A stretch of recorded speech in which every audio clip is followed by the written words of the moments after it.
Il existe, enfouis dans l'argile de la Mésopotamie, des récits que le temps a presque effacés. Des tablettes cunéiformes racontent une histoire que peu d'entre nous ont entendue, celle d'une révolte oubliée, d'êtres venus d'ailleurs qui se sont rebellés contre leur maître. Les archéologues ont découvert ces textes fragiles, ces mots gravés avec soin dans la terre humide, mais leur signification reste fragmentée, contestée, énigmatique. Ce qui s'est passé dans les cieux sumériens, au-delà du regard des hommes ordinaires, a laissé des traces, non pas dans nos murs, mais dans nos mythes les plus anciens. Les questions demeurent. Qui étaient réellement les Anunnaki ? Qu'est-ce qui les a poussés à se tourner les uns contre les autres ? Et pourquoi ces récits ont-ils persisté pendant des millénaires, transmis de génération en génération, gravés dans la mémoire collective de la civilisation la plus ancienne de la Terre ? Lorsque les premiers archéologues ont posé les mains sur les fragments de terre cuite découverts en Mésopotamie, ils ne savaient pas qu'ils tenaient l'une des plus vieilles histoires jamais écrites par la main humaine. Nippur, ancienne cité sacrée, était un centre de transmission du savoir. Là, dans les temples, les scribes sumériens copiaient sans fin les textes anciens, les reproduisant sur des tablettes fraîches pour préserver ce qui ne devait pas être perdu. Ces copies étaient méticuleuses, ritualistiques même. Chaque signe, chaque marque du stylet, cunéiforme, était placé avec intention, comme si celui qui écrivait comprenait l'importance pérenne de chaque mot. Les textes de Nippur ne sont pas des récits isolés. Ils s'entrelacent, se répondent, se contredisent parfois. Certains passages semblent incomplets, délibérément vagues. D'autres brillent avec une précision presque obsessionnelle dans leurs détails. Entre 1899 et 1900, l'archéologue américain John Peters et Hermann Hilprecht ont mené des fouilles systématiques du site. Ils ont découvert des milliers de tablettes fragmentées, accumulées dans des couches successives de destruction et de reconstruction. Ces tablettes datent de périodes différentes, couvrant un arc temporel de plusieurs siècles. Ce qui rend cette découverte remarquable n'est pas simplement le nombre de textes, mais la cohérence thématique qui traverse ces différentes sources. La plupart de ces textes parlent des Anunnaki, une assemblée de divinités que les Sumériens considéraient comme des êtres venus du ciel. Leur nom, dans la langue sumérienne ancienne, signifie littéralement « ceux qui du ciel sont venus à la terre ». Ce n'était pas une simple poétique métaphorique. Les Sumériens écrivaient avec une certitude tranquille sur ces êtres, leurs actions, leurs conflits, comme s'ils documentaient des événements historiques dont ils avaient entendu parler de bouche à oreille. Les scribes ne posaient pas de questions. Ils transcrivaient, ils préservaient, ils transmettaient. Les tablettes de Nippur contiennent plusieurs catégories de textes. Certains sont des listes de rois divins, des généalogies de ces êtres célestes. D'autres sont des hymnes, des prières, des invocations à des divinités spécifiques. Mais un groupe particulier de textes a intrigué les chercheurs modernes. Les récits de conflits cosmiques, de batailles entre entités surhumaines, de rébellions contre l'ordre établi. Ces textes ne sont pas confinés à une seule tablette. Ils apparaissent fragmentairement dans plusieurs sources, comme si la même histoire avait été transmise, réinterprétée, réécrite à différentes périodes de l'histoire sumérienne. Ce qui frappait les archéologues, c'était la nature précise de ces descriptions. Les Sumériens ne décrivaient pas leurs dieux de manière abstraite. Ils les plaçaient dans des contextes spécifiques, avec des motivations claires, des objectifs matériels. Ces êtres mangeaient, buvaient, se reposaient. Ils construisaient des structures, creusèrent la terre, extrayaient des minéraux. Ils avaient des disputes sur des ressources, des droits de succession, des questions de pouvoir et d'autorité. Ce n'était pas la mythologie vague que l'on attendrait de peuples anciens adorant des forces naturelles abstraites. C'était quelque chose de différent, quelque chose de plus spécifique, de plus ancré dans une réalité tangible. Les tablettes de Nippur révèlent également une préoccupation constante chez les scribes sumériens, la documentation précise des événements. Même lorsqu'ils parlaient de divinités, les scribes établissaient des chronologies, énumérèrent des règnes, enregistraient des successions de pouvoirs. Cela suggère que, pour les Sumériens, ces êtres Anunnaki n'étaient pas simplement des dieux mythologiques dans le sens où les cultures postérieures les concevraient. Ils étaient des êtres réels, dotés d'une existence physique, d'une histoire vérifiable, de généalogie documentable.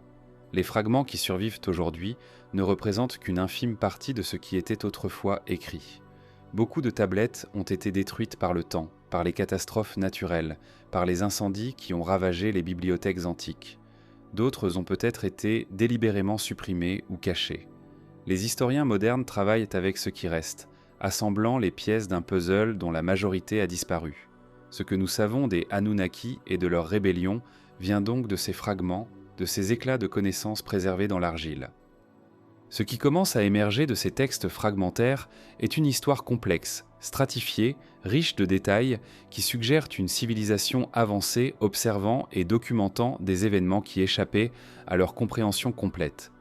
Les scribes de Nippur n'inventaient ça, ils enregistraient. Et ce qu'ils enregistraient parlait d'une rébellion dans les cieux, d'une rupture dans l'ordre établi des êtres célestes, d'une lutte pour le pouvoir qui aurait des conséquences profondes pour le monde des humains. Les raisons de cette rébellion, les acteurs impliqués, et surtout, ce qui en résulta, sont précisément ce que les tablettes oubliées commencent à révéler à ceux qui prennent le temps de les étudier avec attention et respect. Pour comprendre une rébellion, il faut d'abord saisir la nature de ceux qui se sont rebellés. Les Anunnaki n'étaient pas une entité unique, pas une divinité simple dotée d'un seul nom et d'une essence définie. C'était plutôt une classe, une catégorie d'êtres que les Sumériens plaçaient à un niveau particulier de leur cosmologie. Le terme Anunnaki apparaît dans les textes avec des variantes orthographiques et des contextes différents, mais le sens fondamental reste constant. Ce sont des êtres venus du ciel, des êtres dotés de pouvoir et d'autorité sur le monde terrestre. Dans la cosmologie sumérienne, il existait une hiérarchie stricte. Au sommet résidaient les divinités principales comme Enuma ou Anu. En dessous d'eux se trouvaient les Anunnaki, une assemblée de 700 dieux selon certains textes, bien que ce nombre varie selon les sources. Ces êtres n'étaient pas immortels au sens absolu. Ils pouvaient être affaiblis, décapités, exilés. Ils avaient besoin de nourriture, d'abri, de repos. Ils ressentaient la faim, la frustration et apparemment le désir de changement. Les Anunnaki avaient des rôles spécifiques dans l'ordre cosmique établi. Certains gouvernaient des domaines terrestres spécifiques. D'autres s'occupaient des aspects techniques du monde, l'agriculture, la construction, l'extraction minière. Un groupe particulier, selon les textes, était responsable de tâches qu'ils considéraient comme inférieures ou serviles. C'est ce groupe qui aurait été le foyer de la discorde croissante. Il devait creuser les canaux de l'eau, entretenir les structures célestes, exécuter des tâches laborieuses qui semblaient à l'opposé du statut élevé qu'ils revendiquaient en tant que divinité. Ce qui distingue les Anunnaki des dieux des cultures postérieures, c'est leur caractère profondément matériel. Ils ne sont pas des abstractions. Ils possèdent des armes, construisent des bâtiments, exploitent des ressources naturelles.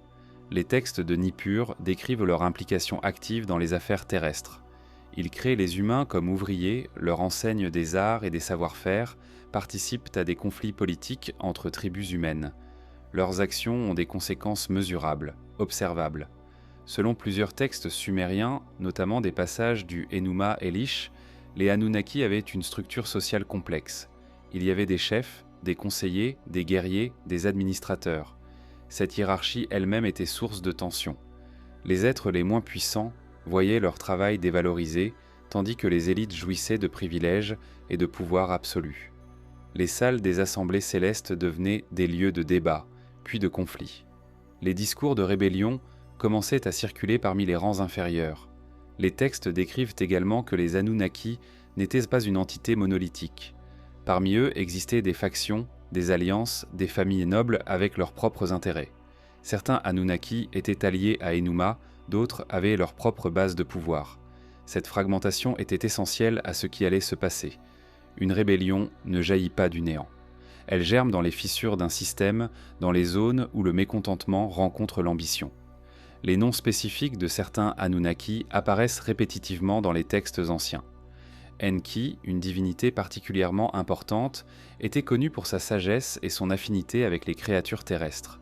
Il est souvent décrit comme un médiateur, mais aussi comme quelqu'un d'imprévisible, capable de changer d'alliance en fonction de ses intérêts. Enlil, autre figure centrale, était un être de pouvoir absolu, souvent dépeint comme plus strict, plus rigide dans son application de l'ordre cosmique établi. Entre ces deux figures gravitaient de nombreux autres Anunnaki, chacun avec ses propres motivations, ses propres alliances. Ce qui émerge des textes fragmentaires, c'est une image des Anunnaki comme êtres profondément, intensément humains dans leurs motivations. Ils désiraient le pouvoir, la reconnaissance, le repos après le travail. Ils éprouvaient de la frustration face aux injustices perçues. Ils formaient des amitiés et des inimitiés durables. Ils conspiraient et planifiaient en secret. Ce n'étaient pas des forces de la nature abstraites, mais des êtres dotés de volonté, de conscience, de capacité à se rebeller contre l'ordre établi. Les textes sumériens nous disent également que les Anunnaki avaient une connaissance technologique avancée. Ils construisaient des structures impossibles selon les normes de la Mésopotamie ancienne. Ils manipulaient des éléments que les Sumériens associaient à la puissance divine. Ils possédaient des armes, des outils, des dispositifs dont les fonctions exactes restent énigmatiques dans les descriptions fragmentaires. Cette avance technologique était un facteur crucial dans la dynamique du pouvoir. Ceux qui contrôlaient la technologie contrôlaient le monde. Et quand cette technologie était concentrée entre les mains d'une élite, les tensions ne pouvaient qu'augmenter. Les Anunnaki, tels qu'ils émergeaient des tablettes de Nippur, étaient donc une société extraterrestre complexe, dotée d'une hiérarchie rigide, d'une technologie avancée et d'une implication profonde dans les affaires du monde terrestre. C'était un système qui contenait en lui-même les germes de son propre effondrement. Et c'est dans ces fissures que la révolte commencerait à se former. Avant la rébellion, il y avait une création. Les Anunnaki, selon les textes sumériens, n'ont pas toujours eu de travailleurs humains à leur disposition. À l'époque ancienne, avant la descente majeure des Anunnaki sur la Terre, les tâches laborieuses étaient accomplies par des êtres appelés les Igigi. Ces créatures étaient des Anunnaki de rang inférieur, moins puissants, moins prestigieux que leurs cousins supérieurs. Pendant des générations, les Igigi ont exécuté le travail dur. Creuser les canaux, maintenir les systèmes d'eau, extraire les minéraux précieux des profondeurs terrestres. Mais à un moment critique de l'histoire sumérienne, quelque chose a changé. Selon plusieurs sources anciennes, notamment le texte connu sous le nom d'Atrahasis, une décision a été prise. Au lieu de continuer à charger les Igigi de travail incessant, les Anunnaki supérieurs ont décidé de créer une nouvelle classe de travailleurs. Ces êtres seraient inférieurs aux Igigi, incapables de se rebeller, construits spécifiquement pour obéir. Ils seraient la solution parfaite à un problème qui commençait à devenir incontournable, le mécontentement croissant des Igigi face à leurs tâches infernales. La création de ces nouveaux êtres est décrite dans les textes avec une précision remarquable. Ce n'était pas un acte magique vague. C'était un processus technique impliquant une manipulation de la matière, une combinaison d'éléments, une construction délibérée. Les textes mentionnent que les Anunnaki ont utilisé de la terre, de l'eau et d'autres substances pour créer ces créatures. Certains passages suggèrent que du sang a été mélangé à la terre, que des éléments spécifiques d'Anunnaki supérieurs ont été incorporés dans les nouveaux êtres. C'étaient les humains. Ces premiers humains n'étaient pas l'humanité que nous connaissons aujourd'hui. Ils étaient des versions primitives, créées avec un but spécifique, servir. Ils avaient une intelligence suffisante pour suivre des instructions, pour exécuter des tâches complexes, mais pas assez d'autonomie pour remettre en question leur statut. Ils étaient en essence des esclaves biologiquement conçus. Cette distinction est cruciale pour comprendre ce qui allait suivre. Les humains n'étaient pas des créations accidentelles ou des résultats secondaires. Ils étaient des produits délibérés d'une politique conçue pour résoudre un problème social parmi les Anunnaki eux-mêmes. Les textes sumériens offrent des indices intéressants sur le processus exact de création. Certains passages parlent d'une assemblée de dieux discutant de la meilleure manière de créer ces nouveaux êtres. Y avait-il un désaccord sur cette décision ? Les textes sont vagues, mais ils suggèrent que non tous les Anunnaki étaient pleinement d'accord. Enki, la divinité de la sagesse, est souvent crédité de son implication centrale dans le processus créatif. Mais il est également dépeint comme ayant ses propres motivations, ses propres plans pour ces créatures humaines qu'il aidait à façonner. Une fois créés, les humains ont été mis au travail immédiatement. Les tâches que les Igigi avaient exécutées ont commencé à être transférées à ces nouvelles créatures. L'impact sur les Igigi a dû être considérable. Ils voyaient maintenant leurs responsabilités assignées à des créatures inférieures, des êtres qu'ils pouvaient considérer comme à peine humains, sans véritable statut ou autonomie. Mais en même temps, cette transition leur offrait un répit, une réduction de la charge de travail qui les écrasait depuis les temps immémoriaux. Cependant, les textes suggèrent que cette solution ne satisfaisait pas tout le monde. Certains Anunnaki supérieurs craignaient que la création des humains ne dilue leur propre importance. D'autres voyaient dans cette nouvelle classe une opportunité d'augmenter leur propre pouvoir et prestige, en contrôlant directement ces créatures subordonnées. Et parmi les Igigi, il y avait un ressentiment complexe. Ils n'étaient plus les seuls travailleurs, mais leur statut n'avait pas changé. Ils restaient des serviteurs, juste avec moins de travail. Ce qui commence à émerger des textes, c'est une image d'une décision prise sans consensus véritablement universel. Une élite d'Anunnaki avait décidé de créer les humains pour servir leurs intérêts. Mais ce faisant, ils avaient créé une nouvelle dynamique de pouvoir, introduit une nouvelle classe dans le système et semé davantage de discorde parmi ceux qui restaient insatisfaits de l'ordre établi. La création des humains n'était pas le début de la rébellion, mais elle en était certainement un précurseur, une indication que le système était profondément instable, qu'il ne pouvait pas durer indéfiniment sans changement majeur. Pour comprendre la rébellion des Anunnaki, il faut cartographier précisément la structure du pouvoir qui régnait avant le conflit. Les textes sumériens révèlent une hiérarchie céleste étonnamment complexe, dotée de protocoles rigoureux, de responsabilités bien définies et de statuts distincts qui déterminaient chaque aspect de l'existence d'un Anunnaki. Au sommet de cette hiérarchie se trouvait Anu, souvent appelé le roi des cieux. Anu était le père fondateur, l'autorité suprême, celui de qui toute puissance était censée émaner.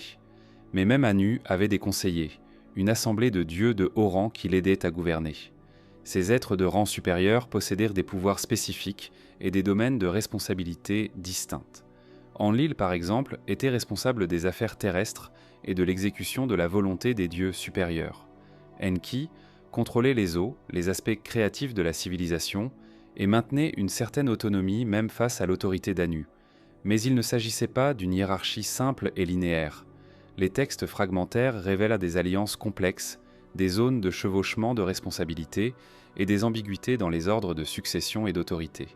Cette complexité en elle-même créait des points de friction. Qu'arrivait-il quand les ordres d'Enlil contredisaient les souhaits d'Enki ? Comment les Anunnaki de rang intermédiaire naviguaient-ils entre ces puissances supérieures en compétition ? Sous les dieux de rang supérieur se trouvait une classe d'Anunnaki de statut intermédiaire. Ceux-ci supervisaient des domaines géographiques spécifiques, géraient les infrastructures terrestres et servaient de lien entre l'autorité supérieure et les niveaux inférieurs. Ces êtres avaient une certaine autonomie, mais restaient soumis aux décisions des dieux supérieurs. Ils pouvaient accumuler du prestige et du pouvoir, mais jamais au point de défier fondamentalement l'ordre établi. Au bas de la hiérarchie divine se trouvaient les Igigi, les êtres qui formaient les troupes de travail. Les Igigi n'avaient pas le même statut que les Anunnaki supérieurs. Bien qu'ils fussent également des êtres divins, les textes les dépeignaient comme des serviteurs, des exécutants, des créatures sans véritable autonomie dans le système. C'est cette position précise qui serait au cœur de la rébellion à venir. Ce qui rend cette hiérarchie particulièrement intéressante, c'est la manière dont elle était régulée. Les textes mentionnent des assemblées régulières, des conseils où les décisions étaient prises. Mais ces conseils n'étaient pas démocratiques. La voix des dieux supérieurs pesait infiniment plus lourd que celle des Igigi. Les décisions descendaient du haut vers le bas, sans possibilité réelle de révision ou de contestation pour ceux de statut inférieur. Les textes décrivent également un système de récompense et de punition qui maintenait l'ordre. Les Anunnaki qui se conformaient aux directives ressignent des privilèges. Plus de temps de repos, accès aux ressources de meilleure qualité, opportunités d'avancement personnel. Ceux qui montraient des signes de désobéissance ou d'insubordination étaient punis, parfois de manière sévère. Les textes font allusion à des exils, à des réductions de statut, à des retraits de privilèges. Ce système de hiérarchie stricte avec récompense et punition était efficace, mais fragile. Il dépendait du consentement au moins partial de ceux qui y étaient soumis. Tant que les Igigi voyaient un avantage à obéir, l'ordre tenait. Mais s'ils commençaient à percevoir le système comme irrémédiablement injuste, s'ils croyaient que la obéissance ne menait nulle part, alors l'équilibre précaire pouvait s'effondrer. Les textes sumériens offrent également des indices sur les implications économiques de cette hiérarchie. Les Anunnaki supérieurs accumulaient des richesses, contrôlaient les ressources précieuses, utilisaient le travail des êtres inférieurs pour augmenter leur propre prospérité. Ce n'était pas simplement un système de pouvoir politique, c'était un système économique dans lequel la richesse s'accumulait vers le haut, vers ceux qui occupaient déjà les positions de pouvoir. Les Igigi, peu importe leur travail ou leur dévouement, restaient dans un état d'essentielle pauvreté relative. Ce qui commence à devenir clair, c'est que la hiérarchie céleste était essentiellement un système destiné à avantager l'élite aux dépens de la majorité. C'était une structure de pouvoir conçue pour perpétuer l'inégalité, pour maintenir certains êtres dans un état de subordination perpétuelle. Tant que la majorité des Anunnaki acceptaient cette réalité, le système fonctionnait. Mais il contenait en lui-même les germes de son propre destruction, car les êtres soumis, même s'ils n'avaient que peu d'espoir de victoire, pouvaient un jour décider que l'indignité de leurs conditions valait le risque de la rébellion. Les tensions qui conduiraient à la rébellion des Anunnaki ne sont pas apparues soudainement. Elles se sont accumulées graduellement, sur une période longue, laissant des traces visibles dans les textes anciens pour ceux qui savaient où regarder. Ce qui est remarquable, c'est que les scribes sumériens ont documenté ces signes précurseurs, enregistrant les indications que le système commençait à se fissurer. Les premiers indices apparaissent dans les descriptions des assemblées célestes. Les textes mentionnent que pendant certaines réunions entre les dieux, il y avait eu des discordes. Les voix s'élevaient, les opinions divergeaient, ces désaccords n'étaient là pas présentés comme une aberration, mais plutôt comme une particularité du gouvernement des dieux. Cependant, les textes suggèrent un changement de ton avec le temps. Les désaccords sont devenus plus fréquents, plus aigus, portant sur des questions fondamentales plutôt que sur des détails administratifs. Un thème central dans ces premiers signes était la question de la responsabilité du travail. Les Igigi commençaient à murmurer que le fardeau du travail était devenu insoutenable. Les canaux à creuser, les structures à maintenir, les minéraux à extraire, jamais cela ne semblait prendre fin. Et pendant ce temps, les dieux supérieurs jouissaient de loisirs, de banquets, de vie caractérisée par l'abondance et l'aisance. Cette disparité n'était pas nouvelle, mais la conscience de cette disparité, l'articulation du ressentiment face à elle, c'était quelque chose de nouveau. Les textes sumériens mentionnent également des incidents spécifiques qui auraient tendu les relations. Un passage particulièrement révélateur parle d'une période où les Anunnaki supérieurs avaient demandé un travail supplémentaire des Igigi, une tâche urgente et exigeante. Les Igigi auraient refusé, arguant que leur charge était déjà insoutenable. C'était un moment décisif. Les Igigi avaient dit non. Et bien que les textes ne décrivent pas précisément ce qui s'était passé ensuite, il est clair qu'une ligne avait été franchie. La subordination n'était plus automatique. Elle était maintenant une question ouverte. Ce incident initial aurait incité les autorités supérieures à chercher une solution. C'est probablement ce qui a mené à la création des humains, une tentative de résoudre le problème des Igigi insubordonnés en transférant leurs tâches à une nouvelle classe de travailleurs. Mais ce faisant, les autorités n'avaient pas réglé les problèmes sous-jacents. Elles avaient simplement reporté le problème, créé une nouvelle couche de complexité sociale. Les textes décrivent également une montée de la conscience chez les Igigi. Des figures émergeaient parmi eux, des êtres charismatiques capables d'articuler le ressentiment des masses, de proposer des visions alternatives de l'ordre social. Ces figures charismatiques commençaient à se rassembler, à former des groupes, à discuter en secret de ce qui pourrait être fait. Les assemblées clandestines des mécontents ont commencé, des réunions tenues hors de la vue des autorités, où étaient semées les graines de la rébellion. Un document fragmentaire spécialement intéressant mentionne que certains Anunnaki de rang supérieur avaient commencé à soutenir discrètement les griefs des Igigi. Pourquoi ? Les motifs restent énigmatiques dans les textes, mais il est possible que ces dieux supérieurs voyaient une opportunité. Une rébellion des Igigi pourrait affaiblir certains rivaux, redistribuer le pouvoir, créer un chaos que certains pouvaient exploiter à leur avantage. Si tel était le cas, cela signifierait que la rébellion n'était pas simplement une révolte de opprimés contre les oppresseurs. C'était aussi une manœuvre politique, une tentative de reconfiguration du pouvoir entre les élites elles-mêmes. Les textes font également allusion à une augmentation de la surveillance et du contrôle. Sentant les germes de la rébellion, les autorités auraient intensifié les mesures de contrôle, intensifié la punition de l'insubordination, augmenté la présence des gardes et des soldats Anunnaki.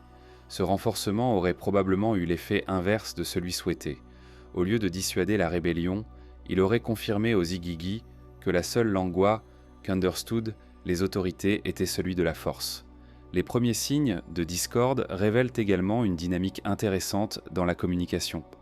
Les textes mentionnent que des messages, des pétitions, auraient été présentés aux dieux supérieurs. Les Igigi tentaient d'articuler leurs griefs à travers les canaux officiels. Mais ces tentatives semblaient avoir échoué. Les plaintes restaient sans réponse, ou pire, généraient une répression supplémentaire. Quand les voies pacifiques d'expression semblent fermées, la rébellion devient le seul moyen de communication qui reste. Ce qui devient clair en observant ces premiers signes, c'est que la rébellion n'était pas une explosion soudaine d'irrationalité. C'était le résultat prévisible d'un système structurellement injuste, d'une accumulation de griefs, d'une impasse où les canaux normaux de résolution de conflits avaient échoué. Les scribes sumériens, en documentant ces signes précurseurs, avaient en réalité enregistré l'anatomie même de la rébellion, moment par moment, alors qu'elle prenait forme. Le texte cunéiforme, connu sous le nom d'Enuma Elish, est l'une des plus anciennes épopées jamais transcrites sur l'argile. Découvert en 1873 lors de fouilles archéologiques en Mésopotamie, ce document offre un récit détaillé d'une guerre cosmique, d'une confrontation violente entre divinités qui culmina avec une réorganisation complète du pouvoir céleste. Ce qui rend l'Enuma Elish particulièrement important pour notre compréhension de la rébellion des Anunnaki, c'est la manière dont ce texte documente les mécanismes exacts par lesquels les conflits entre dieux se sont manifestés et ont été résolus. L'Enuma Elish commence par une description des origines. Au commencement, selon ce texte, les eaux du chaos primordial existaient.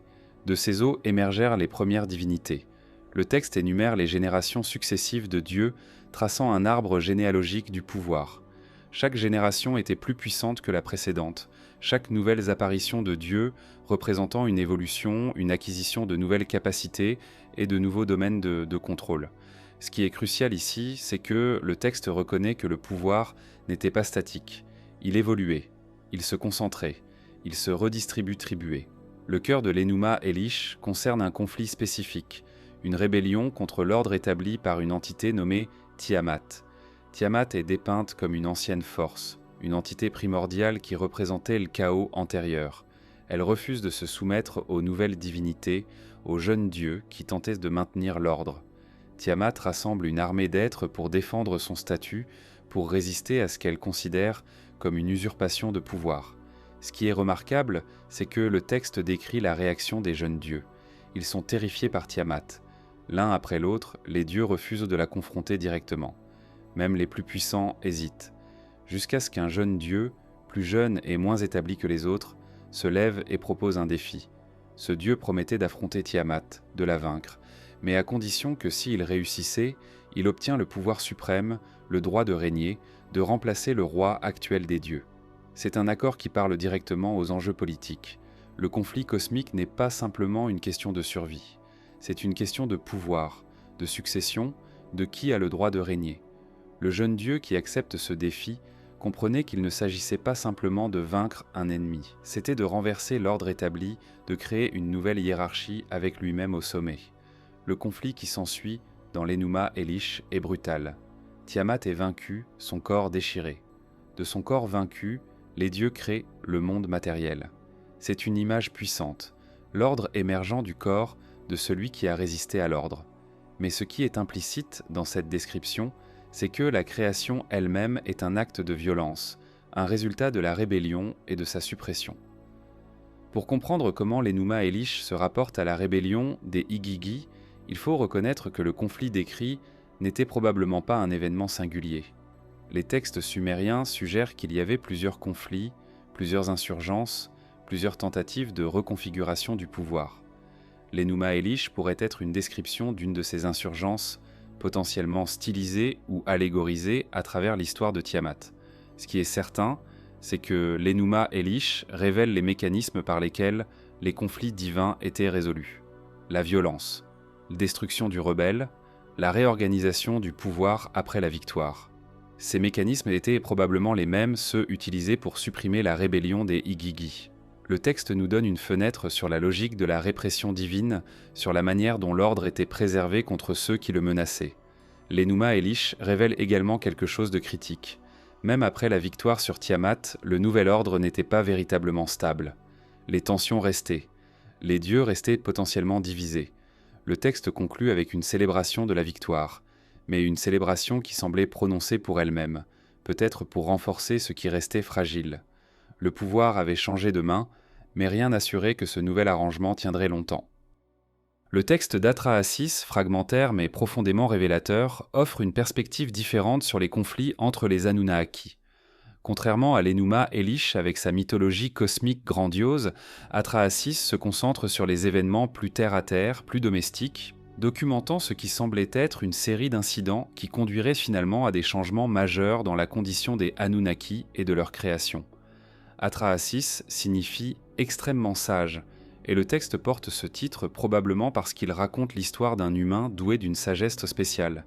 Mais c'est aussi le nom de la période durant laquelle la rébellion des Igigi s'est déroulée, une époque où les tensions entre les niveaux inférieurs et supérieurs de la hiérarchie divine avaient atteint un point de rupture. Le texte d'Atrahasis commence avec une description claire du travail des Igigi. Ces créatures divines accomplissaient des tâches que les Anunnaki supérieurs ne voulaient pas faire. Ils creusaient les canaux qui alimentaient le monde en eau. Ils maintenaient les systèmes d'irrigation. Ils extrayaient les minéraux.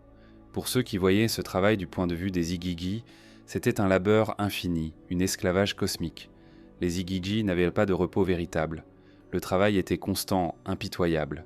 Le texte décrit que pendant une longue période, les Igigi avaient accepté cette condition. Peut-être que les Igigi les plus âgés avaient arrêté d'espérer une vie meilleure, mais parmi les générations plus jeunes, une conscience différente était en train d'émerger. Des figures émergeaient parmi les Igigi, des êtres qui refusaient d'accepter silencieusement l'injustice. L'un de ces êtres était nommé Atrahasis dans certaines versions du texte, non l'humain sage, mais un Igigi qui avait reçu ce titre en reconnaissance de sa sagesse particulière et de sa capacité à communiquer avec les autorités supérieures. Ce qui rend le récit d'Atrahasis particulièrement intéressant, c'est la manière dont il documente les tentatives de communication entre les rebelles et l'autorité. Atrahasis présente les griefs des Igigi aux dieux supérieurs.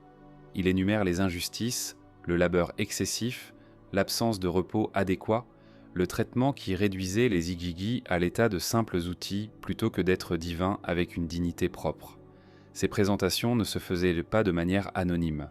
Atrahasis parlait au nom de ceux qu'il représentait face à face avec les dieux qui le dominaient.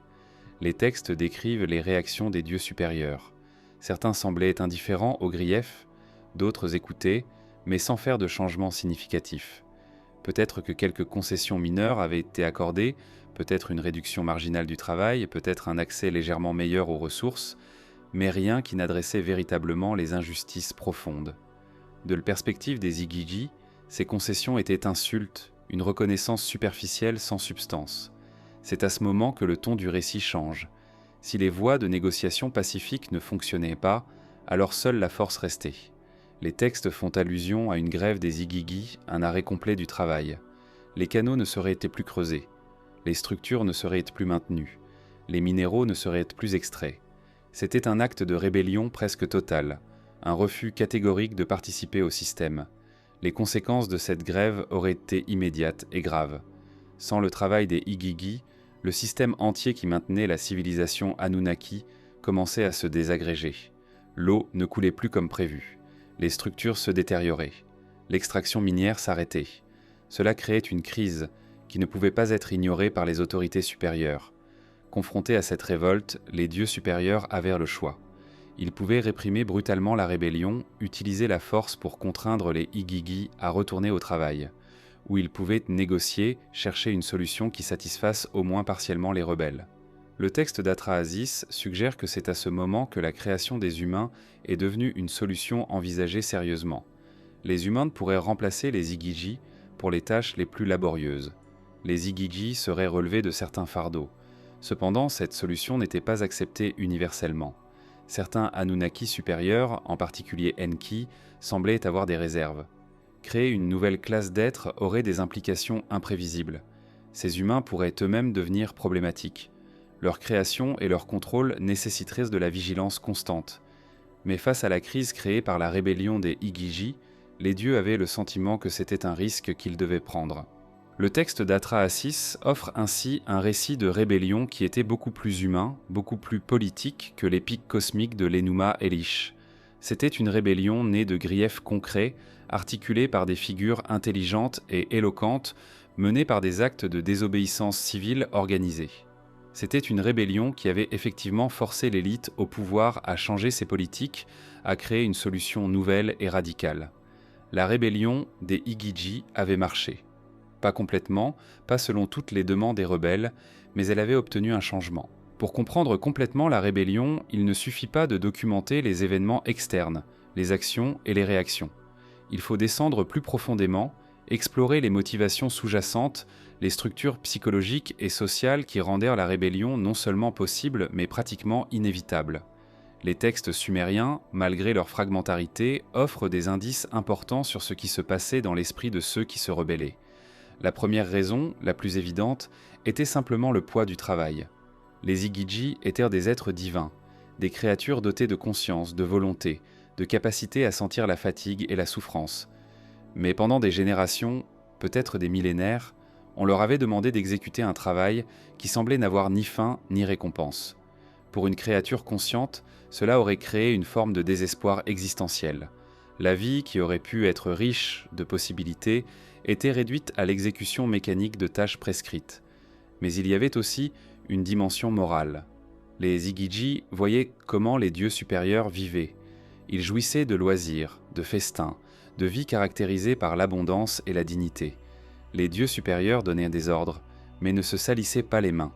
Ils bénéficiaient directement du travail des Igigi, mais ne montraient pas de gratitude, pas de reconnaissance du sacrifice impliqué dans maintenir le système qui les servait. Pour les Igigi, conscients d'eux-mêmes, cette injustice était intolérable. Il y avait aussi la question du statut et de l'identité.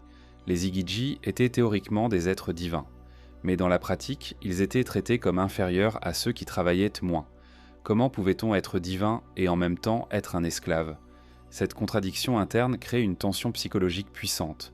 Au fil du temps, les Igigi ont probablement intériorisé des sentiments de honte et d'indignité, ce qui aurait alimenté un ressentiment profond envers ceux qui les maintenaient dans cette position. Les textes sumériens offrent également des indices sur le rôle de la communication et de la conscience collective.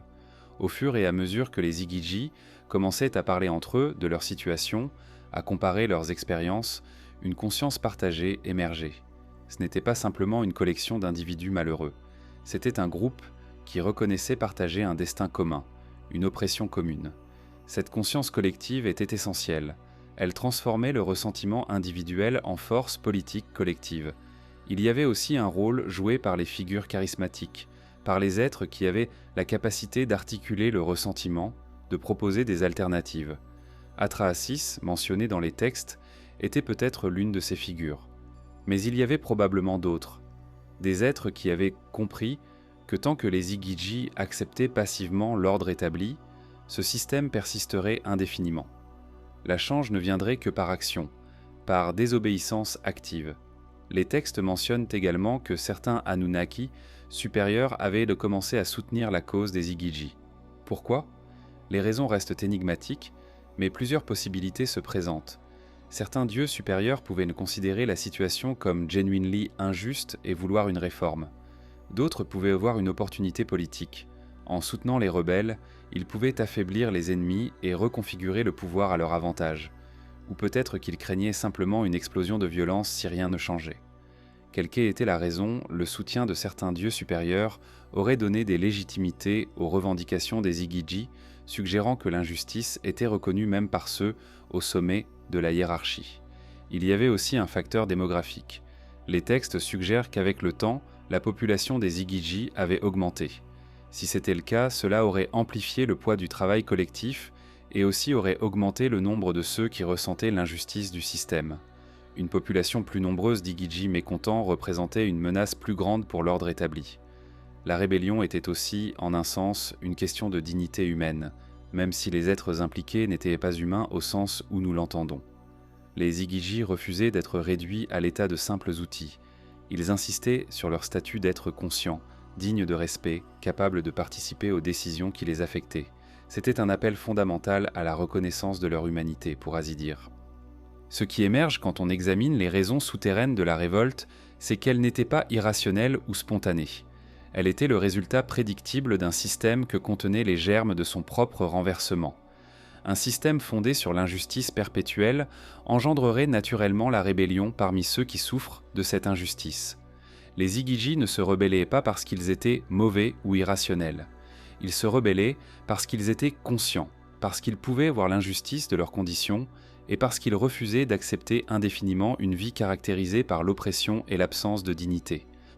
Bien que les textes sumériens restent souvent vagues sur les identités spécifiques de ceux qui menaient la rébellion des Igigi, certains noms et figures émergeant des fragments offrant un aperçu de la nature du leadership qui guidait ces forces de révolte.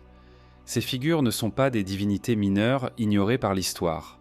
Ce sont des êtres qui avaient compris les dynamiques du pouvoir et avaient la capacité et le courage de challenger l'ordre établi.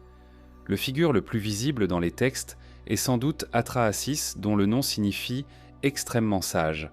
Bien que le texte d'Atrahasis ne soit pas une biographie, il offre des indices sur la nature de ce chef. Atrahasis était un communicateur, quelqu'un capable d'articuler les griefs des Igigi de manière à être entendu par les dieux supérieurs. Il n'était pas simplement un guerrier ou un activiste. Il était une figure politique, quelqu'un qui comprenait comment naviguer les structures de pouvoir existantes, quand négocier et quand confronter.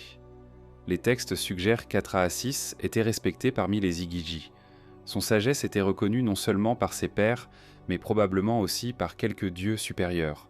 C'est ce qui lui aurait donné l'accès nécessaire pour présenter directement les griefs des Igigi aux autorités. Un simple rebelle n'aurait pas eu cette opportunité. Atrahasis aurait dû avoir une stature spéciale, une réputation, pour que le leadership divin l'écoute. Mais Atrahasis n'était probablement pas seul. Les textes fragmentaires mentionnent d'autres figures, bien que souvent avec des détails limités.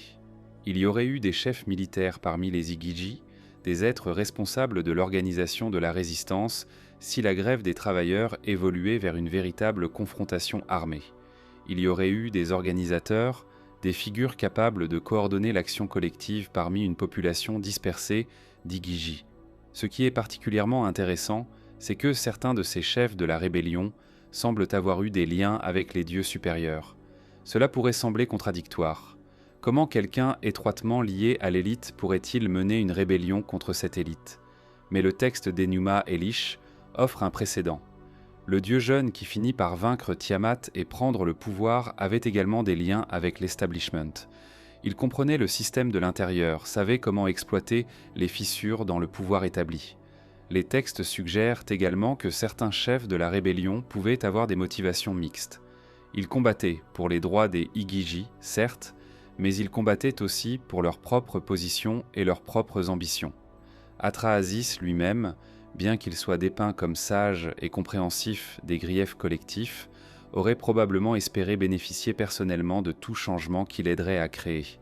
C'est la nature de la politique, même dans les royaumes cosmiques. Une figure qui apparaît dans certains textes fragmentaires est Ninarsag, une déesse souvent associée à la création et au bien-être. Certains passages suggèrent qu'elle aurait pu soutenir les Igigi dans leurs revendications, utilisant son influence pour plaider en leur faveur auprès des autorités plus puissantes. Si c'était le cas, cela aurait offert à la rébellion un appui précieux au sein des élites, une voix du pouvoir reconnaissant la légitimité des griefs des opprimés. Il y avait aussi probablement des chefs religieux parmi les Igigi, des êtres qui auraient encadré la rébellion en termes de justice cosmique, de devoir moral, de justice divinement ordonnée. Ces figures auraient transformé un simple mouvement d'ouvriers mécontents en ce qui pouvait être présenté comme une cause juste, une rectification d'une injustice cosmique. C'est le pouvoir de la rhétorique religieuse, elle élève la cause personnelle et politique au niveau du cosmique et de l'éternel. Les textes font également allusion à la présence de jeunes Igigi parmi les chefs, des êtres qui n'avaient pas le poids de la résignation des générations plus anciennes. Ces jeunes dirigeants auraient apporté une énergie et une conviction que les aînés, épuisés par les années d'oppression, n'auraient peut-être pas pu fournir. La rébellion requiert une certaine naïveté, une croyance que le changement est possible, une certaine imperméabilité à la désespérance que crée l'oppression prolongée. Ce qui émerge quand on examine les chefs de la rébellion, c'est une image de leadership complexe, multifacette. Ce n'étaient pas des héros simples ou des révolutionnaires purs. C'étaient des êtres naviguant une situation complexe, cherchant à articuler les griefs de population, à négocier avec une élite puissante, à organiser l'action collective en face de domination écrasante. Certains de ces chefs étaient motivés par l'idéalisme, d'autres par l'ambition personnelle. Probablement la plupart étaient une combinaison des deux. Et c'est probablement cette combinaison de motivation qui a permis à la rébellion de persévérer, car elle aurait apporté ensemble ceux motivés par une vision d'un monde meilleur et ceux simplement désireux de ne pas rester au bas de la hiérarchie existante.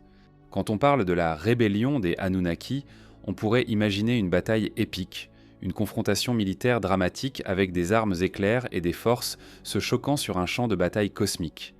Mais les textes fragmentaires sumériens suggèrent quelque chose de différent, quelque chose de plus subtil, de plus politique, presque une bataille invisible menée dans les salles du pouvoir et dans les esprits de ceux qui décidaient. C'est important de comprendre que la confrontation entre les Igigi et l'autorité établie ne s'est probablement jamais manifestée comme une véritable guerre militaire. Les Igigi, bien que divins, n'avaient pas l'avantage technologique que possédaient clairement les autorités supérieures. Une révolte armée aurait probablement été écrasée rapidement et totalement. Donc, la rébellion devait prendre une autre forme. La grève des travailleurs était l'arme principale. En refusant de travailler, les Igigi créaient une crise qui ne pouvait être ignorée ou réprimée simplement avec la force. Comment peut-on forcer quelqu'un à creuser un canal ? Les tâches requéraient une coopération volontaire, au moins jusqu'à un certain degré. Une fois que l'Igigi collectif avait décidé de ne pas participer, le système qui dépendait de ce travail commençait à s'effondrer. Les textes font allusion à une phase où la communication s'est intensifiée. Les représentants des Igigi, dont Atrahasis, présentaient les griefs devant les assemblées des dieux supérieurs. Ces présentations étaient probablement préparées avec soin, formulées pour appeler à l'émotion, tout en restant respectueux de la hiérarchie formelle. C'était une tentative d'utiliser le langage et la persuasion pour accomplir ce qui ne pourrait pas être réalisé par la force. Parallèlement à ces appels publics, il y aurait eu des négociations en coulisses, sans que des discussions privées entre les figures importantes, des alliances se formant et se dissolvant. Certains dieux supérieurs auraient peut-être cherché à utiliser la grève comme un moyen de augmenter leur propre pouvoir relatif. En soutenant secrètement la rébellion, ils auraient affaibli leurs rivaux, créé une situation dans laquelle leur propre expertise et médiation semblaient précieuses. Les textes suggèrent également une escalade de la tension. Initialement, peut-être que les Igigi avaient simplement ralenti le travail ou cessé certaines tâches moins critiques. Puis, voyant que cela n'avait pas généré suffisamment de changements, ils auraient intensifié leur action. Peut-être que la grève s'est étendue. Peut-être qu'il y avait eu des incidents de confrontation physique mineure, des efforts pour forcer les Igigi à retourner au travail qui avaient rencontré une résistance déterminée. Un moment crucial aurait probablement été le point où il devint clair que la répression seule ne suffirait pas. Si les autorités avaient essayé de simplement tuer les Igigi qui se rebellaient, cela n'aurait réglé que temporairement le problème. Cela aurait laissé personne pour faire le travail. Donc, plutôt que la répression totale, les autorités auraient dû chercher une accommodation. C'est ici que la création de l'humanité entre dans le tableau. Ce n'était pas simplement une solution technique au problème du travail qui manquait. C'était une solution politique à une crise de légitimité. En créant les humains pour faire le travail, les autorités Anunnaki auraient pu offrir à l'Igigi une certaine victoire, le soulagement de certains fardeaux, tout en préservant fondamentalement l'ordre hiérarchique. L'Igigi ne serait plus au bas de la hiérarchie. Il y aurait maintenant une classe encore plus basse. Mais cette solution contenait ses propres germes de problèmes futurs. Si les Igigi pouvaient se rebeller, ne pourraient pas aussi les humains ? Si l'inégalité avait généré la rébellion, n'était-elle pas inévitable qu'une inégalité nouvelle, peut-être encore plus profonde, ne générerait pas à son tour une nouvelle rébellion ? Les autorités Anunnaki auraient pu momentanément résolu la crise immédiate, mais elles avaient créé les conditions pour des conflits futurs. Ce qui devient clair quand on examine la bataille invisible des royaumes, c'est qu'il ne s'agissait pas tant d'une question de qui était plus fort militairement. C'était une question de qui avait la volonté de persévérer, qui pouvait supporter la crise créée par l'arrêt du travail, qui pouvait négocier une solution qui préservait au moins certains de leurs intérêts. En ce sens, la rébellion des Igigi avait réussi. Ils n'avaient pas renversé l'ordre établi, mais ils l'avaient forcé à se réorganiser, à changer, à se adapter à leurs revendications. Quand un système ancien de pouvoir commence à se fissurer, quand l'ordre établi est forcé de se réorganiser en réponse à la pression de dessous, les conséquences se propagent au-delà de l'événement immédiat. La rébellion des Igigi et sa résolution par la création des humains auraient transformé profondément la nature de la civilisation Anunnaki, auraient changé les relations entre les divinités, auraient créé des précédents qui auraient imprégné les générations futures. La première conséquence immédiate était probablement psychologique. L'inévitabilité de l'ordre établi s'était avérée être une illusion. Les Igigi avaient montré qu'avec de l'organisation, de la détermination et peut-être du soutien des factions rivales au sein de l'élite, le système établi pouvait être forcé à changer. Cela aurait imprégné la population entière, divinité et création créée, avec une nouvelle conscience de sa propre agentivité. Si le changement était possible une fois, pourquoi ne serait-il pas possible une deuxième fois ? Il y aurait également des conséquences pour la relation entre les autorités Anunnaki et leur création. Auparavant, les dieux avaient créé des serviteurs comme un acte de domination absolue. Mais avec la rébellion des Igigi était venue une leçon nouvelle et sombre.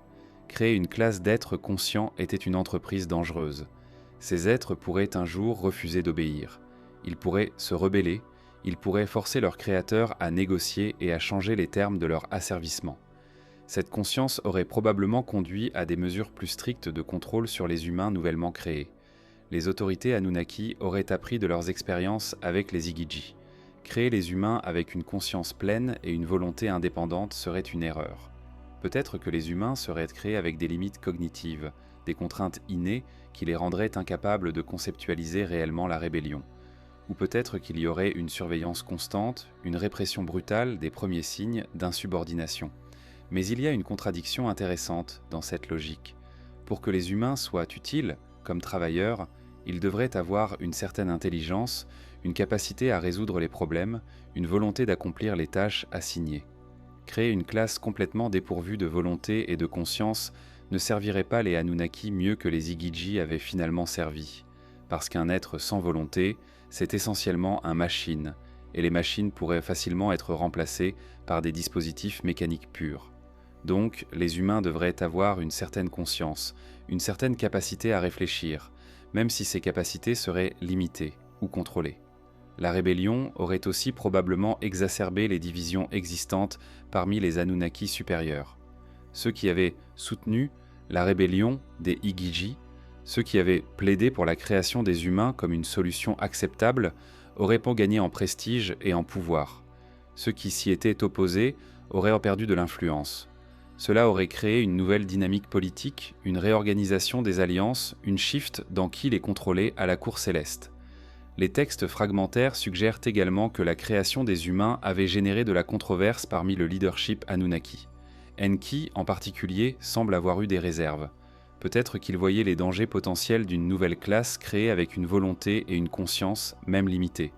Ou peut-être qu'il voyait une opportunité, une chance de créer des êtres qu'il pourrait influencer directement, qu'il pourrait enseigner, dont il pourrait faire ses alliés contre d'autres factions Anunnaki. Une autre conséquence serait l'impact sur la conception même du travail divin. Auparavant, le travail avait été simplement exigé, imposé d'en haut. Mais avec l'éruption de la rébellion, aurait émergé une nouvelle compréhension. Même les divinités pouvaient faire valoir leurs droits. Même ceux au bas de la hiérarchie avaient une voix.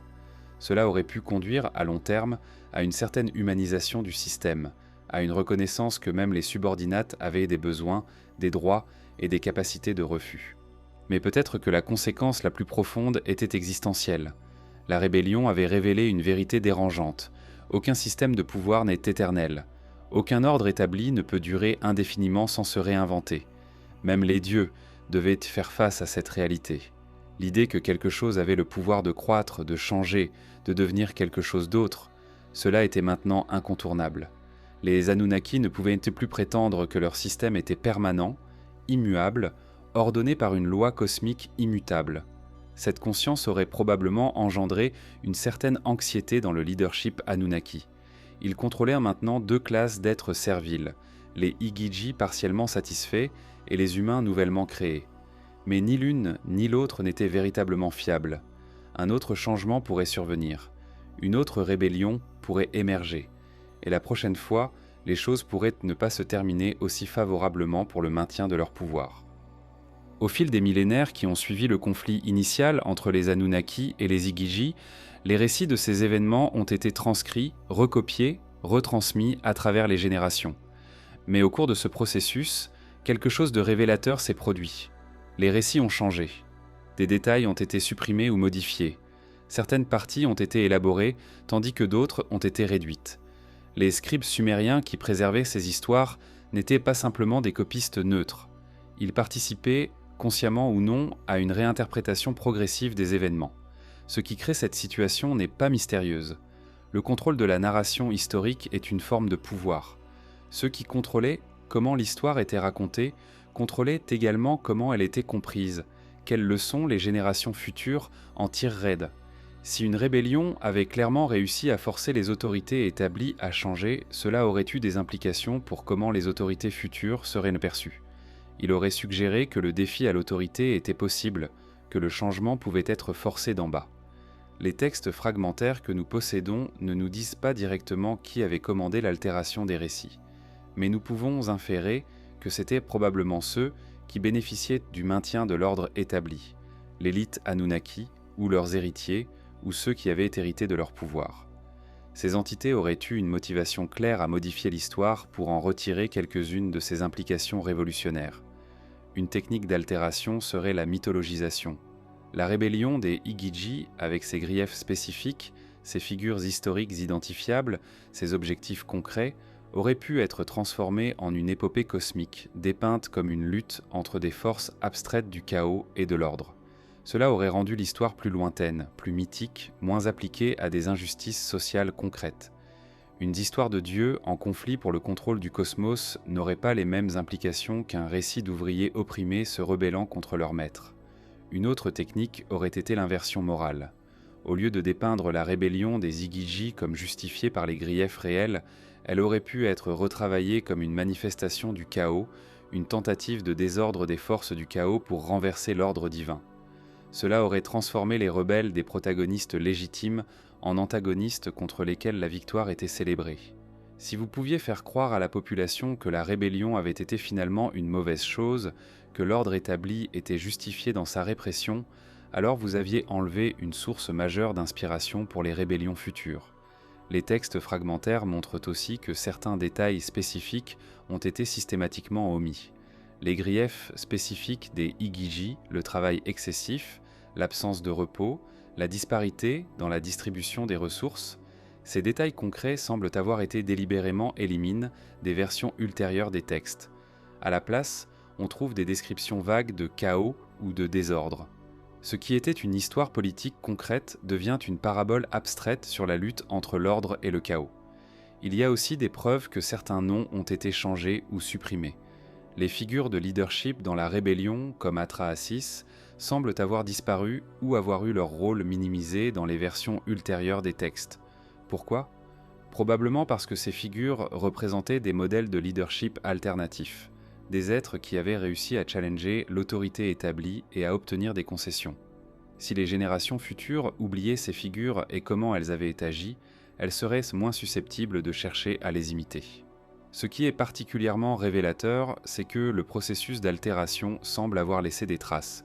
Les textes fragmentaires que nous possédons montrent des incohérences, des discontinuités, des signes que l'information avait été supprimée ou modifiée. Un passage ferait allusion à une raison pour une action que le passage suivant nierait ou contredrait complètement. Ces incohérences sont les traces de la censure, les vestiges d'un processus de manipulation historique. Il y a aussi la question de ce qui a été préservé et ce qui a été perdu. Les tablettes les plus fragmentaires et les plus difficiles à déchiffrer sont souvent celles qui contiennent les détails les plus révélateurs sur la rébellion. Les textes plus complets et plus facilement lisibles sont souvent ceux qui donnent les versions mythologisées et moralisées de l'histoire. C'est peut-être une coïncidence, mais c'est peut-être aussi un signe que ceux qui contrôlaient les scriptoriums privilégiaient la préservation des versions révisées, tout en permettant aux versions plus révélateurs de se fragmenter et de se perdre. Ce processus d'altération révèle quelque chose d'important sur la nature du pouvoir. Le pouvoir n'est pas simplement la capacité à contraindre les corps, c'est aussi la capacité à former les esprits, à contrôler la narration, à déterminer quelle histoire est racontée et comment elle est racontée. En altérant les récits de la rébellion des Igigi, ceux au pouvoir après le conflit cherchaient à préserver un ordre social dans lequel les rébellions contre l'autorité semblaient impossibles, irrationnelles ou sans justification. Mais ces altérations n'étaient jamais complètes. Les traces restaient, les fragments subsistaient, et pour ceux qui savaient où regarder et comment lire entre les lignes, l'histoire authentique de la rébellion demeurait partiellement recouvernable. Ce qui est remarquable quand on examine les témoignages écrits de diverses civilisations anciennes, c'est la manière dont le récit des Anunnaki et de leur rébellion émerge de manière fragmentée à travers des cultures apparemment disconnexes. Cela suggère soit que ces cultures avaient accès à une source commune d'informations sur ces événements, soit que ces événements étaient assez profonds, assez significatifs, pour que leurs échos se propagent à travers différentes sociétés humaines au fil du temps. Dans la mythologie égyptienne, on trouve des récits de conflits divins qui ressemblent remarquablement à la rébellion des Anunnaki. Sekhmet, la déesse guerrière, est dépeinte comme se rebellant contre l'ordre établi, refusant d'obéir aux directives du roi des dieux. Les textes égyptiens décrivent cette rébellion comme quelque chose qui menaçait fondamentalement l'ordre cosmique et qui a finalement dû être réprimé. Les parallèles sont trop proches pour être simple coïncidence. Dans les textes hindous, particulièrement dans le Rig Veda, on trouve des récits de conflits entre les Devas et les Asuras, des êtres divins divisés dans un conflit perpétuel. Ces textes décrivent une structure hiérarchique très similaire à celle des Anunnaki sumériens, avec des classes de divinités et des tensions récurrentes entre différents niveaux de pouvoir. Certains savants ont même suggéré que les Asuras pourraient être des parallèles aux Igigi, des êtres initialement de statut égal qui ont été progressivement marginalisés et qui finalement se sont rebellés contre l'ordre établi. Dans les traditions bibliques, particulièrement dans le livre d'Enoch et d'autres textes apocryphes, on trouve le récit des Néphilim et de la rébellion des anges. Ces êtres célestes, dissatisfaits de l'ordre établi dans le ciel, refusent d'obéir aux directives du Dieu suprême. Ils descendent sur terre, enseignent aux humains les arts et les savoirs que les divinités supérieures souhaitaient garder secrets. Cette rébellion est réprimée et les rebelles sont punis, mais pas avant d'avoir laissé des traces de leur savoir parmi les humains. Ces parallèles à travers les cultures ne sont pas superficiels. Ils partagent des éléments structurels fondamentaux. Il y a toujours une hiérarchie établie de divinités. Il y a toujours une classe subordonnée d'êtres qui finissent par se rebeller. La rébellion est toujours motivée par des griefs spécifiques, trop de travail, manque de reconnaissance, injustice. Et la rébellion est toujours finalement réprimée ou accommodée, mais jamais sans que cela ne laisse de traces durables dans le système. Une explication possible pour ces parallèles est que ces cultures différentes avaient accès à des archives ou à des traditions communes, peut-être préservées par des prêtres voyageants ou des marchands qui avaient transmis le récit de la rébellion des Anunnaki de région en région. Ils auraient adapté l'histoire à leur propre contexte culturel, renommant les figures, ajustant les détails pour qu'ils correspondent à leur propre mythologie, mais préservant essentiellement la même narrative de base. Une autre explication, plus spéculative, suggère que ces récits parallèles pourraient refléter une mémoire historique réelle d'événements anciens. Si les Anunnaki étaient réellement une civilisation extraterrestre qui avait un contact avec les humains terrestres, alors la mémoire de la rébellion aurait pu être transmise par les humains qui avaient observé ou qui avaient entendu parler de ces événements. Avec le temps, les détails se brouillaient, les noms changeraient, mais le noyau du récit, une révolte d'une classe subordonnée contre une élite établie, resterait relativement stable. Ce qui est certain, c'est que le motif de la rébellion céleste apparaît avec une régularité frappante dans les traditions religieuses et mythologiques du monde. C'est comme si les cultures anciennes reconnaissaient une vérité profonde, que même le pouvoir divin n'était pas absolument stable, que même les ordres célestes pouvaient être perturbés, que ceux au bas de la hiérarchie avaient la capacité, sinon le droit, de se lever et de refuser. Un dernier parallèle intéressant peut être trouvé dans les mythes grecs de la titanomachie, la guerre entre les titans et les Olympiens. Les titans, membres d'une génération antérieure de dieux, sont finalement supplantés par la génération plus jeune des Olympiens. Ce qui rend ce parallèle pertinent, c'est que la transition de pouvoir ne s'est pas faite harmonieusement. C'était une lutte, une révolte contre l'ordre établi qui finalement a restructuré le cosmos entier. Les parallèles avec la rébellion des Igigi et la création conséquente des humains comme une nouvelle classe de serviles sont frappants. Ces parallèles à travers les cultures suggèrent que la rébellion des Anunnaki n'était pas une histoire obscure et marginale, mais était plutôt une narration fondamentale qui avait imprégné la conscience collective des civilisations anciennes. Quelle qu'était son origine, que ce soit un événement réel observé et documenté, ou une mémoire mythique d'une structure sociale universelle de conflit, sa puissance comme récit d'exploration du pouvoir, de justice et de la possibilité du changement avait assuré sa survie et sa transmission à travers les millénaires. Quand les chercheurs modernes examinent les textes sumériens avec les outils de l'archéologie, de la linguistique et des sciences historiques contemporaines, une image plus claire de ce qui était vraiment enregistré commence à émerger des écrans de fragmentarité. Les technologies modernes de numérisation et d'analyse permettent aux savants de lire des passages qui avaient été considérés comme illisibles pendant des générations. Les méthodes de datation radiométrique offrent une meilleure compréhension de la chronologie. Et surtout, la méthode comparative, étudier comment un même événement était rapporté dans plusieurs sources indépendantes, offre une approche scientifique rigoureuse pour déceler la vérité sous les altérations ultérieures. Quand les tablettes de Nippur et d'autres sites sumériennes sont mises côte à côte et examinées de manière systématique, un patron devient visible. Certains détails varient d'une source à l'autre, ce qui est attendu quand les textes sont copiés à travers les générations. Mais l'architecture fondamentale de l'événement reste constante. Une classe de travailleurs divines, les Igigi, s'est rebellée contre un travail excessif et une oppression. L'élite Anunnaki a réagi en créant une nouvelle classe de créatures serviles pour remplacer le travail des Igigi. Et cette création avait des conséquences durables pour l'ordre social entier. Ce qui est particulièrement révélateur du point de vue des méthodes scientifiques modernes, c'est la manière dont on peut tracer la progression des altérations à travers le temps. Les textes les plus anciens, datant de ce qui pourrait être la période du Taureau 3000 avant notre ère, présentent une version relativement directe du conflit. Les textes plus récents, de la période cassite, plusieurs siècles plus tard, commencent à contenir plus de langage mythologisé et moins de détails politiques spécifiques.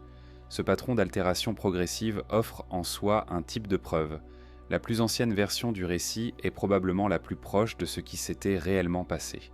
Les linguistes modernes ont également fait des progrès remarquables dans la description des signes cunéiformes, spécialement dans l'identification des significations précises des mots sumériens anciens.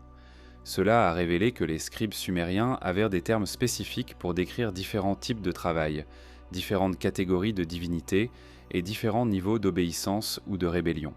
Ces termes n'étaient pas simplement des poétiques, c'étaient des concepts définis avec précision, suggérant que les scribes enregistraient une réalité qu'ils comprenaient relativement bien, plutôt que de fabriquer une mythologie.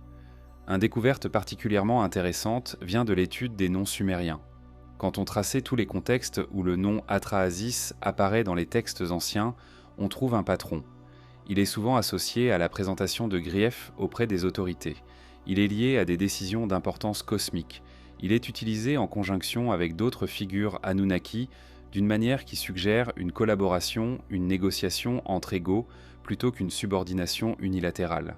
Ce pattern suggère qu'Atrahasis n'était pas une invention mythique, mais une figure réelle, ou au moins une figure que les Sumériens croyaient avoir été réelle, dont les actions avaient une importance historique durable.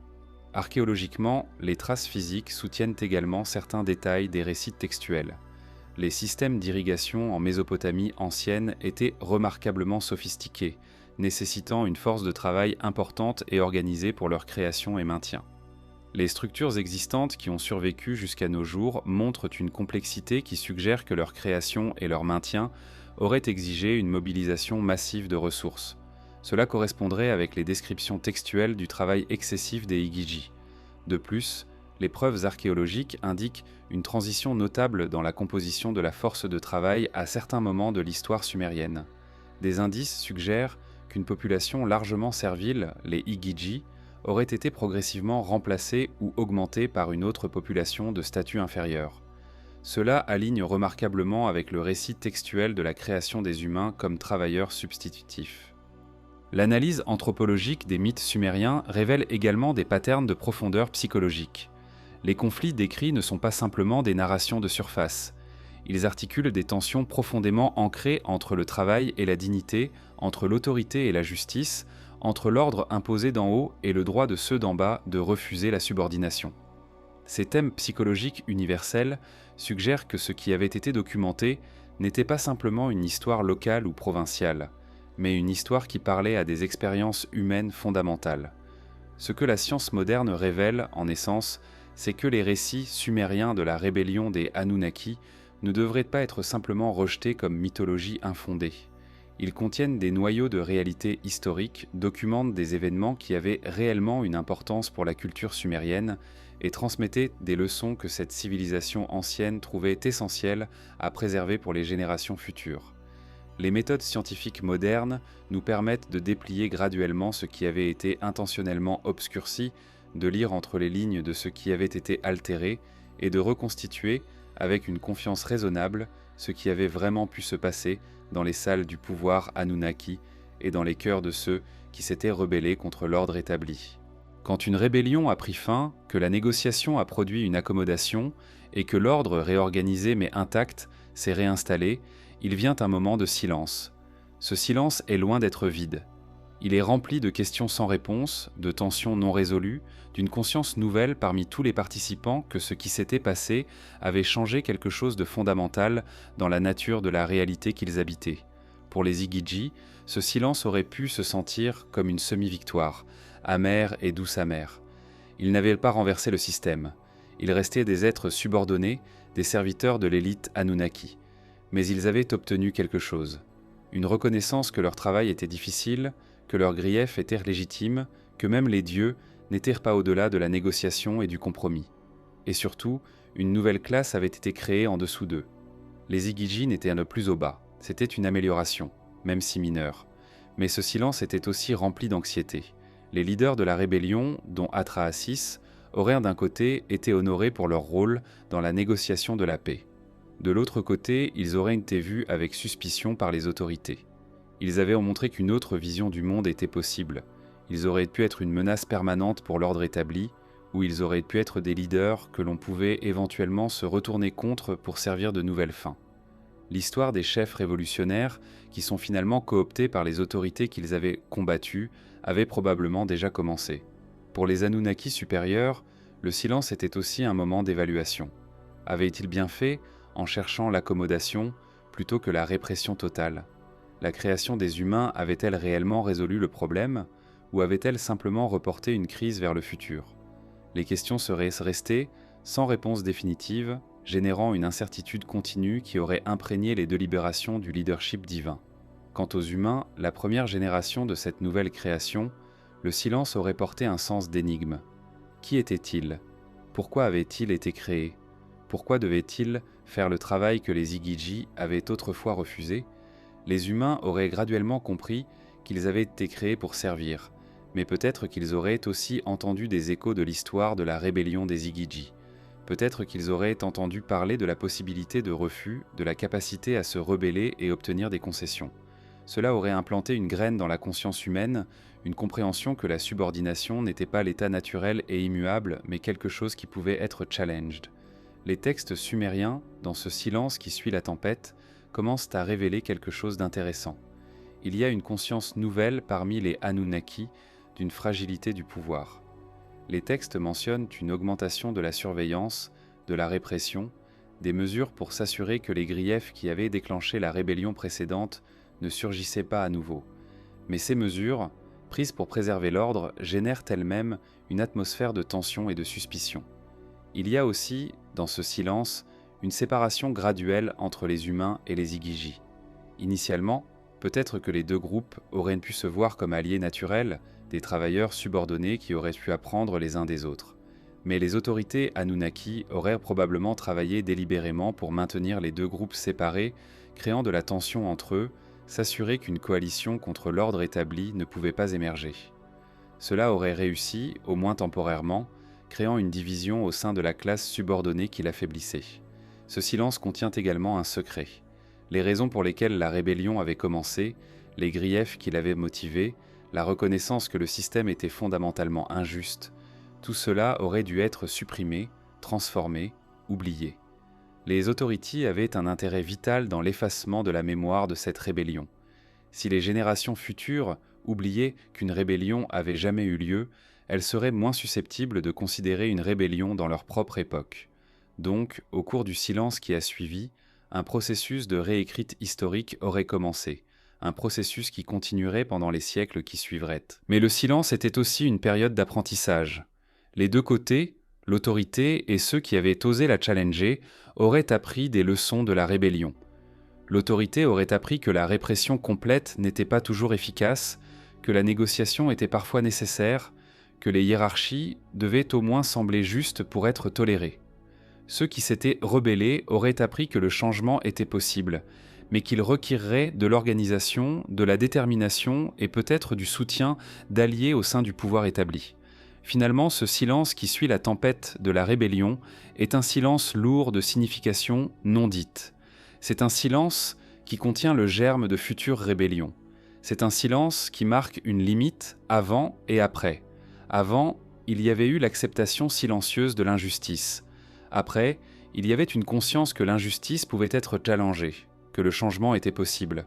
Et c'est peut-être pourquoi les scribes sumériens avaient continué à copier ces récits encore et encore, même après que d'autres avaient cherché à les altérer et à les obscurcir. Quelque chose dans ces histoires parlait à une vérité profonde.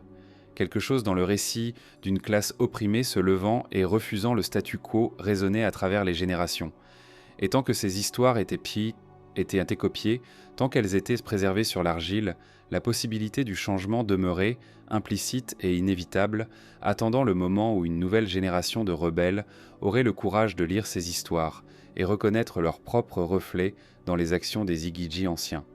Le silence après la tempête n'était pas un silence final, c'était une pause, une respiration avant le prochain acte. Et pour ceux qui avaient oreille pour entendre, le message était clair, aucun système de pouvoir n'était permanent.